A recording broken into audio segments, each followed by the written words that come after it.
தன்னை சார் என்று அழைக்கும்படி கேட்டார். அதை நான் அழைக்க முடியாது என கூறினேன்.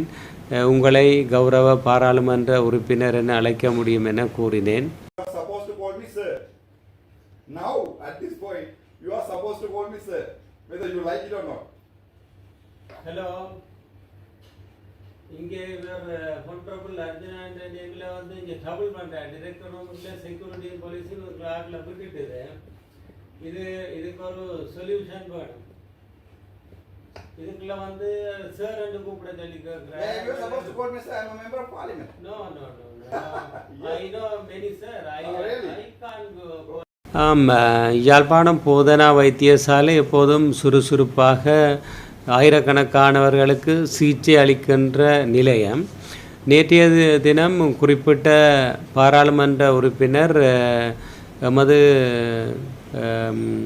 செக்யூரிட்டி கார்ட்ஸ் அவர்களோடு வாக்குவாதத்தில் ஈடுபட்டு பணிப்பாளரை சந்திக்க வேண்டும் என்ற நோக்கிலே இங்கே அவர்களுடைய தடையை மீறி வந்தார்.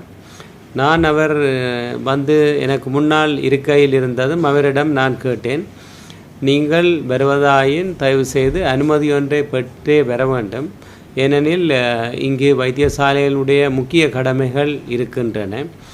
இருப்பினும் அவர் தனக்கு வந்தபடி வார்த்தைகளை பிரயோகம் செய்தார். குறிப்பாக அவர் தன்னை சார் என்று அழைக்கும்படி கேட்டார்.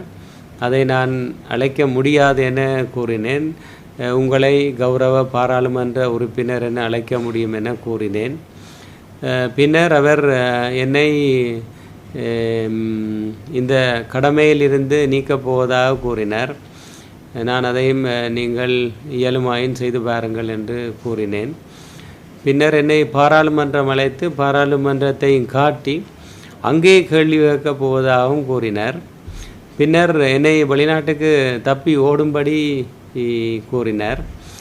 இவை அனைத்தும் எனக்கு எந்த விதமான பாதிப்பையும் ஏற்படுத்தவில்லை. இருப்பினும் என்னுடைய கடமை நேரத்தில் ஒரு இடையூறாக இவற்றை செய்ததை நான் போலீஸில் முறையிட்டிருக்கின்றேன்.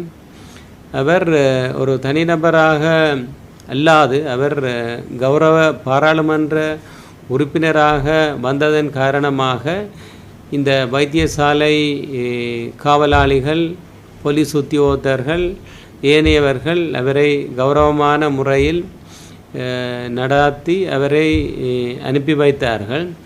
இருப்பினும் இது காவலாளிகள் மற்றும் போலீஸ் உத்தியோகத்தர்கள் ஏனைய உத்தியோகத்தரிடையே ஒரு குழப்பத்தை ஏற்படுத்தி இருக்கின்றது.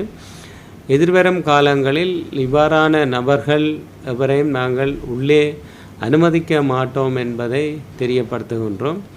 எமது வைத்தியசாலை எப்போதும் நோயாளிகளுக்கும், அதாவது எந்த விதமான நோய்களுக்கும் சிகிச்சை அளிக்க நாங்கள் எப்போதும் தயாராக இருக்கின்றோம். இங்கு போதிய அளவு மருந்துகள் இருக்கின்றன. இவற்றை இவ்வாறான சிகிச்சைகளை வழங்குவதற்கு பல்வேறு விசேட வைத்திய நிபுணர்களும் அதற்கான பிரிவுகளும் எப்போதும் தயாராக இருக்கின்றது. ஆனால் வைத்தியசாலைக்கு சந்திக்க வேண்டும், ஆலோசனை வழங்க வேண்டும் என்ற நோக்கில் யாராவது வருவார்களாயின் அவர்களையும் நாங்கள் உரிய அனுமதியோடு வருகின்ற போது அன்போடு வரவேற்று உரிய முறையில் அவர்களுடைய ஆலோசனைகளையும் அவர்களுடைய குறைபாடுகளையும் நாங்கள் கேட்பதற்கு எப்போதும் தயாராக இருக்கின்றோம். மாறாக இந்த வைத்தியசாலையில் குழப்பம் ஒன்றை ஏற்படுத்தும் நோக்கில் அவர்கள் யாரும் முயற்சித்தால் அதற்கு இது ஒரு இடமல்ல. ஏனெனில் இங்கு விடுதிகளில் சுமார் 1500 பேர் மற்றும் வெளிநோயாளர் பிரிவு, கிளினிக் பகுதி போன்றவற்றிலும் பல்லாயிரக்கணக்கானவர்கள் சிகிச்சை பெறுகின்றார்கள். ஆகவே அவற்றில் ஒரு குழப்பம் ஒன்றையும் ஏற்படுத்தக்கூடாது. அதன் காரணமாக இவ்வாறானவர்கள் இனிமேல் இவ்வாறானவர்கள் வர முயற்சித்தால் நாம் அவர்கள் நுழைவாயிலே காவலாளிகளால் அவர்கள் போலீஸாரிடம் ஒப்படைக்கும்படி கூறியிருக்கின்றோம். நான் நினைக்கின்றேன் இவ்வாறானவர்கள் நமது வைத்தியசாலையில் இனிமேல் வர முயற்சிக்க மாட்டார்கள் என்று. இது ஒரு முக்கிய செய்தியாக இருக்க வேண்டும். ஏனெனில் வடக்கிலே இருக்கின்ற ஒரு முக்கியமான நிலையம். இது 24 மணி நேரமும் இயங்க வேண்டும். இதனுடைய இயக்கத்தை தனிநபர்கள் தடை செய்வதை நாங்கள் முற்றாக இந்த வைத்தியசாலை சமூகம், நாங்கள் இங்கே 2200 பேர் கடமையில் இருக்கின்றோம். எங்களுடைய ஒவ்வொருவரது கடமை முக்கியம். ஆகவே இதை தயவு செய்து கருத்தில் எடுக்குமாறு தயவுடன் கேட்டுக்கொள்கின்றோம்.